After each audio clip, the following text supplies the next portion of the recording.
धन्यवाद।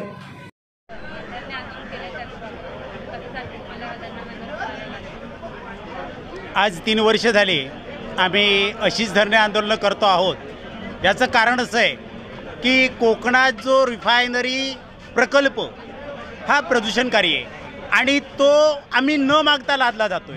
त्याचं कारण सांगतायत की कोकणात रोजगार पाहिजे। आम्ही मागितला नाही, आम्हाला रोजगार नको आहे। मागितला कोणी तुमच्याकडे? तो का लादताय? आणि तो आम्हाला प्रकल्प नको आहे, याच्यासाठी आम्ही एकत्र आलो आहोत। आणि सांगायचं म्हणजे या प्रकल्पातून त्यांना जो काही मलिदा मिळणार आहे त्या मलिदासाठी या कोकणवर वरवंटा फिरवून आपलं तेच खरं करायचं आहे आणि आपले खिसे भरण्यासाठी हा प्रकल्प त्यांना करायचा आहे। मग कोकणच्या या कोकणकरांचं काहीही होऊ देत, त्यांना काही देणं घेणं नाही आहे। सध्या तुम्हाला माहिती आहे प्रदूषण एवढं वाढले, उष्णता वाढली आहे। आज जर समजा त्या माळरानावर तो प्रकल्प झाला तर हजारो वडाची झाडं तोडली जातील, सगळी झाडं तोडून त्याचा सत्यानाश होईल। मग मला सांगा आपल्याला जो ऑक्सिजन कमी पडतंय ते ऑक्सिजन आपण कुठे आणू? उद्या आपल्या पाठीवर ऑक्सिजनची नळकाडी बांधून फिरावी लागेल। ती वेळ येऊ नये। कोकणात आमची मागणी आहे कशाची?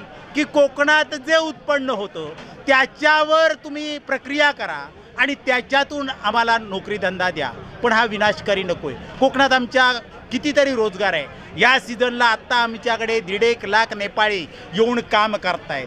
मग आमच्याकडे रोजगार नाही कसा म्हणता?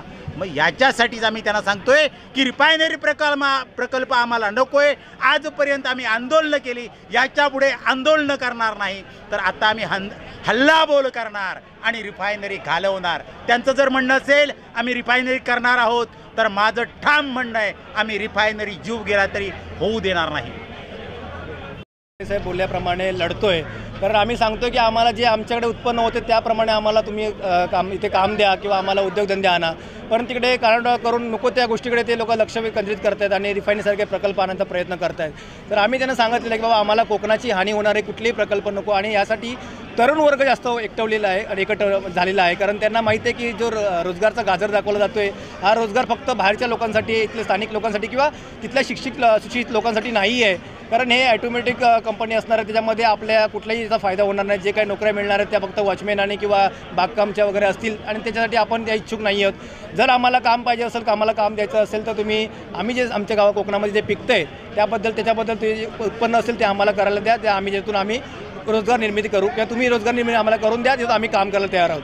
पण तरी पण एवढ्या वर्ष आम्ही 3 वर्ष त्यांच्या मागे लागून तरी पण हे सरकार लक्ष देत नाही आहे। लक्ष आमचा आवाज त्यांच्यापर्यंत पोहोचलेला आहे, परंतु ते कानाडोळा करत आहेत। त्याच्यामागे बोरल्याप्रमाणे कुठेतरी मलिदा त्यांना मिळणार आहे, थोडंसं त्यांना कुठेतरी कमिशन मिळणार आहे, त्याच्यामागे हे लोक धावत आहेत आणि कोकणाचा विचार करत नाही, तिथल्या निसर्गाचा विचार करत नाही आहे, तिथल्या लोकांचा विचार करत नाही, तिथल्या भूमिपुत्रांचा विचार केला जात नाही आहे। फक्त मलिदा भेटावा यासाठी ते कुठे प्रयत्न करत आहेत आणि तो प्रयत्न आम्ही हाणून पाडणार, कारण कोकण आम्हाला वाचवायलाच आहे आणि कोकण वाचल्याशिवाय आम्ही गप्प बसणार नाही।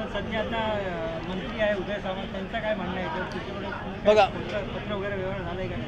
मंत्री साहेब बोलतात की आम्ही स्थानिक लोकांच्या बाजूने आहोत, ते लोक जे निर्णय घेतले त्याला आम्ही आमचा होकार असेल की त्यांच्या निर्णयाप्रमाणे आम्ही पुढचं पाऊल उचलू। पण आजपर्यंत 3 वर्षामध्ये आमच्या संघटनेला त्यांनी स्वतःहून कधी भेट दिली नाही किंवा आम्हाला कधी त्यांनी बोलवलं तर ते त्या बोलल्याप्रमाणे आम्ही जे बोललो आहे त्यांच्यापर्यंत मांडले विषय आहेत ते त्यांनी कुठे अजूनपर्यंत ऐकलं केलेलं आहे। कारण ते आम्ही बोलतोय आम्हाला जे सांगतो की आम्हाला रिफायनरी प्रकल्प नको आहे किंवा ते बोलतात की आम्ही स्थानिक लोकांना भेटतो, तर त्यांनी दाखवून द्यायचं की कुठल्या स्थानिक लोकांना भेटले की बाबा तुम्ही जे लोकांना मीडियांना वगैरे सांगताय की बाबा आम्ही स्थानिक लोकांना भेटतो, त्यांचे सांगताय की त्यांना रिफायनरी प्रकल्प पाहिजे, ती कोण स्थानिक लोक तुम्ही पण लोकांना पिक्चरमध्ये आणा की आम्हाला पण समजू दे की आमच्या विरोधामध्ये किंवा या कोकणाच्या विरोधामध्ये कोण उठले आहेत की त्यांना खरोखरच ह्या मलिदाच्या मागे जायचं आहे की कोकण वाचायच्या मागे जायचं आहे। तर मी आमच्याकडे नेते मंडळी आहेत पण ती फक्त त्यांचा पुरता विचार करत असतील, कदाचित आपल्या सामान्य लोकांचा विचार करत नाही आहेत। म्हणून आपल्याला ही वेळ आली आहे की आम्हाला स्थानिक लोकांना, सामान्य लोकांना स्वतःच्या खिशातून पैसे काढून आज स्वतःचा खर्च करून स्वतःचे खाडे करून, आज बघताय तुम्ही आज मुंबईमध्ये 1 दिवस खाडा करायचा म्हणजे किती प्रॉब्लेम असतो आणि या गोष्टीसाठी आम्हाला हे लोक उकसावतात किंवा आम्हाला जाणून बुजून करायला लावत आहेत, तर त्याच्यासाठी आम्ही तयार आहोत। पण त्यांचं कुठेतरी वाटतं की हे कुठेतरी वैयक्तिक फायद्यासाठी करत आहेत।